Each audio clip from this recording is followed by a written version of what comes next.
कौन सा ETF हमारे जो लिस्ट में गूगल फाइनेंस की लिस्ट में सबसे ज़्यादा करेक्ट हुआ है और कौन सा ETF जो आज सबसे अच्छा परफॉर्म किया है। काफ़ी दिनों बाद हमारे इंडियन मार्केट में एक बड़ा गिरावट देखने को मिला है। निफ्टी 1.01% से आज के दिन करेक्ट हुआ है, 24,882 पे आके आज क्लोज हुआ है, 25,000 के नीचे आ गया। जहां हम लोग सोच रहे थे निफ्टी 25,200 के ऊपर जाके क्लोज होगा, कुछ दिन पहले से हम लोग डिस्कस कर रहे थे, वहां पे एक दिन में इतना बड़ा गिरावट हो गया है। तो देखते हैं इस गिरावट में आज के दिन सबसे ज़्यादा कौन से ETF में गिरावट हुआ है और क्या ये ETF 20 डे के मूविंग एवरेज से नीचे आए हैं या नहीं। चलते हैं हम लोग गूगल क्रोम पे और देख लेते हैं। तो यहाँ पे आज के दिन सबसे ज़्यादा गिरावट जो हुआ है वो ETF नया लिस्ट हुआ है और आज ही के दिन इसमें सबसे ज़्यादा गिरावट हुआ है। मोतीलाल ओसवाल की तरफ से है, Motilal Oswal Nifty India tourism ETF, tourism का ETF है और आज के दिन ही ये मार्केट में लिस्ट हुआ है। डेट ऑफ लिस्टिंग देखेंगे 12 जून 2025 और आप लोग को जैसे पता लगा होगा कि अहमदाबाद में आज प्लेन क्रैश हुआ है और टूरिज्म का ही है, तो सीधा ये 3.38% से क्रैश हो गया है। नया ETF है तो ये हमारे गूगल फाइनेंस सीरीज में अभी तक ऐड नहीं हुआ है। इसको हम लोग कुछ दिनों तक ट्रैक करेंगे, कुछ महीने तक ट्रैक करेंगे, इसका परफॉर्मेंस देखेंगे, उसके बाद जाके इसको गूगल फाइनेंस सीट में हम लोग अपडेट करेंगे। पर देख लेते हैं कि जो हमारे गूगल फाइनेंस सीट में पहले से ETF है उनमें से कौन सा ETF आज के दिन सबसे ज़्यादा करेक्ट हुआ है। तो उनमें से सबसे ज़्यादा करेक्ट हुआ है आज के दिन अल्फा ETF, मेरा एसेट की तरफ से ही है, मेरा एसेट निफ्टी 200 अल्फा 30 ETF। इसमें आज सबसे ज़्यादा गिरावट हुआ है 2.08% का, एक दिन में 2.08% से करेक्ट हो गया है और ये अभी 24.98 पे आ चुका है। चलिए इस ETF को हम लोग थोड़ा सा चार्ट में एक बार देख लेते हैं। गूगल फाइनेंस के एप्लीकेशन में हम लोग आ चुके हैं। एक दिन का देखेंगे तो 2.08% से करेक्ट हुआ है आज के दिन अल्फा ETF। वहीं पे 5 दिन का डेटा देखेंगे तो ये ETF 0.28% से करेक्ट है। एक महीने का डेटा देखेंगे तो ये ETF अभी भी 4.61% से अप है।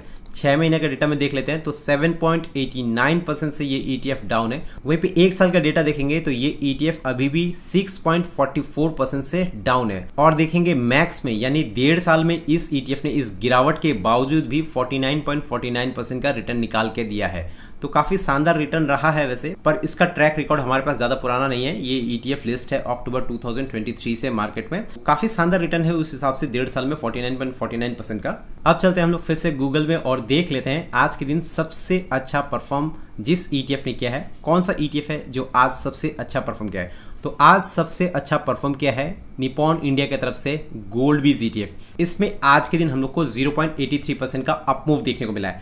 जब भी, ये मैं हमेशा से बोलते हुए आया हूँ, जब भी मार्केट में गिरावट होता है तो गोल्ड और सिल्वर के ETF ये आपको मार्केट के ऑपोजिट डायरेक्शन में मूव करते हुए दिखेंगे।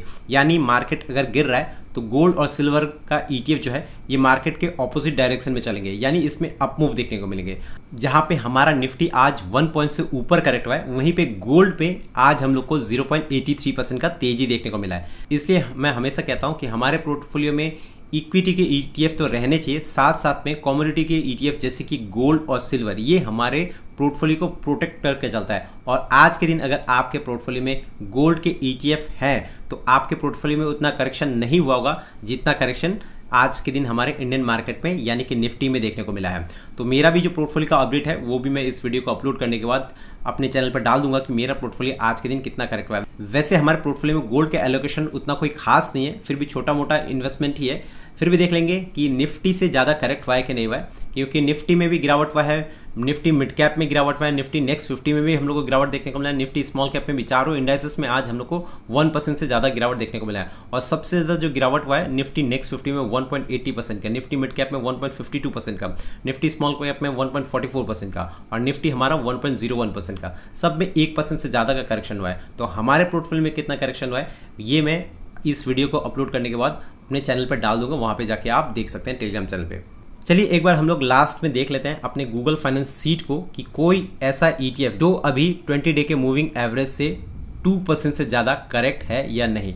तो यहाँ पे हमारा गूगल फाइनेंस सीट खुल चुका है और यहाँ पे अभी देखने को मिल रहा है कि अभी भी कोई भी ऐसा ETF नहीं है जो 20 डे के मूविंग एवरेज से 2% से ज़्यादा करेक्ट हो। वैसे FMCG ETF आज के दिन 1% से ऊपर भी करेक्ट हुआ था, पर लास्ट में मार्केट क्लोज होने से पहले मार्केट ने थोड़ा सा बाउंस बैक किया है और ये जाके क्लोज हुआ है 0.90%।